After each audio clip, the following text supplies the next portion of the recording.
Joining us at the beach today is Bob Arum. He is a legend in the boxing game. He's here to promote the Pacquiao-Bradley fight, which is on April 9th at the MGM Grand. Catch it live on pay-per-view. Let's get to know him a little bit.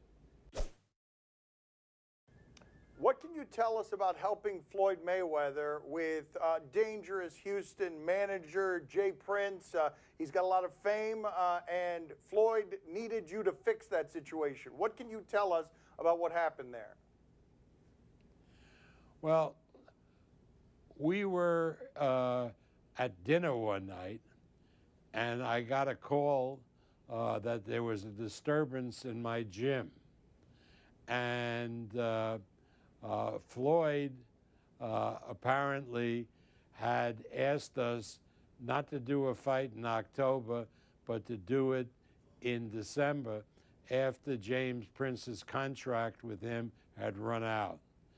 So the disturbance in my gym was that some people came over with or without the knowledge of James Prince and proceeded to break a couple of heads of people in Mayweather's camp with baseball bats. And so the gym was splattered with blood. And Floyd came to my office the next day and he said, Prince wants his money from the fight that's coming up. So I said to Floyd, fine, if that's what you want, I'll write him a letter of credit. And Floyd said to me, Prince don't do no letters of credit. You better send the cash. So I wrote a check and I made a contract with Prince's lawyer, and he got paid the money that he said he was entitled to as Floyd's manager. Well, had Floyd told you anything about him before this disturbance? No, I had met Prince while he was Floyd's manager, and he conducted himself very businesslike, very well, and I've dealt with him since, and he's been a man of his word.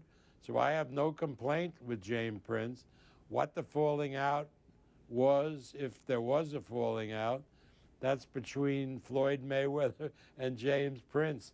And man, I haven't been in this business for 50 years, so I'm going to end up getting involved in their dispute. I mean, I'm too smart for that. But what did Floyd say to you to get you to write a check for $600,000 just like that? Like, what specifically? Floyd was afraid, yes? Well, you know, whether he was afraid or whether he was doing the right thing, that's for Floyd to determine. But this was the percentage of Floyd's purse that Prince would have been entitled to as his manager. The Bob, difficulty was thing. that the Bob, check... There was blood all over the gym and baseball bats. Like, what do you mean doing the right thing? Hey, like, you sounded afraid. I stopped practicing law a number of years ago. I'm not going to be a judge or jury on this dispute. I'm just telling you what happened. Okay. Can you tell us about how Elijah Muhammad, is this true? Elijah Muhammad helped you close a deal with Muhammad Ali? Do I have that right? Yeah, well, before I became Ali's promoter, I had to be interviewed by the Honorable Elijah Muhammad in Chicago because the deal was engineered by Elijah's son, Herbert Muhammad, who was then the advisor to Muhammad Ali. So I flew out to Chicago and was interviewed by Elijah Muhammad, and apparently I passed the interview because I became Ali's promoter. Well, were you nervous at all going into that, knowing that Elijah Muhammad, you know, is not too fond of our Caucasian brothers? Well, you know, he made that plain in the course of the interview. We talked a lot about business, and then, you know, there was a lot of blue-eyed devil kind of talk. But, you know, I was smart enough not to pay any attention to it. Was I afraid? No, I'm not afraid. I mean, the point is I haven't lasted in this business for 50 years by being afraid. Quite the contrary. Why should I be afraid of anything? Can you explain to us what the 2 days after the THRILLA in Manila looked like? Oh my God. You got to understand, that fight took place in the Araneta Coliseum in Manila. And because it had to take place for prime time in the United States, it was over at 11 o'clock in the morning, Manila time. It was pretty dark in the Araneta Coliseum, and the fight was the closest thing to death that anybody could see. It was the most unbelievable fight I've ever seen.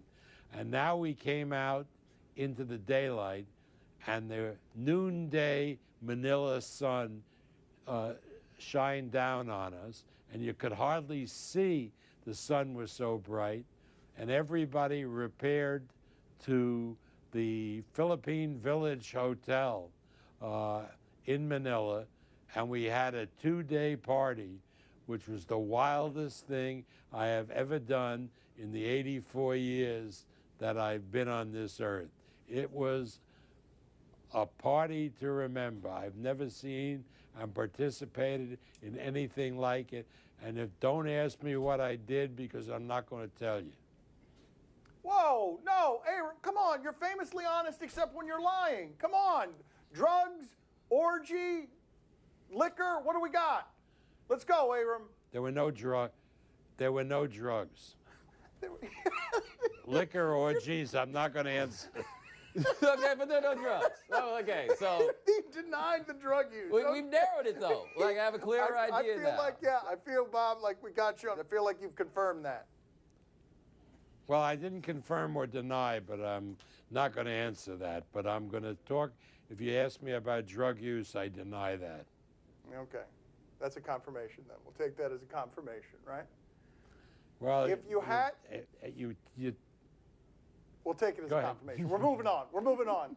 If I gave you in all those years in boxing, I gave you a do-over. What are you going back and doing over? Look, you're still smiling thinking about the orgies. I see it on your face. I see it on your face. That's pretty true.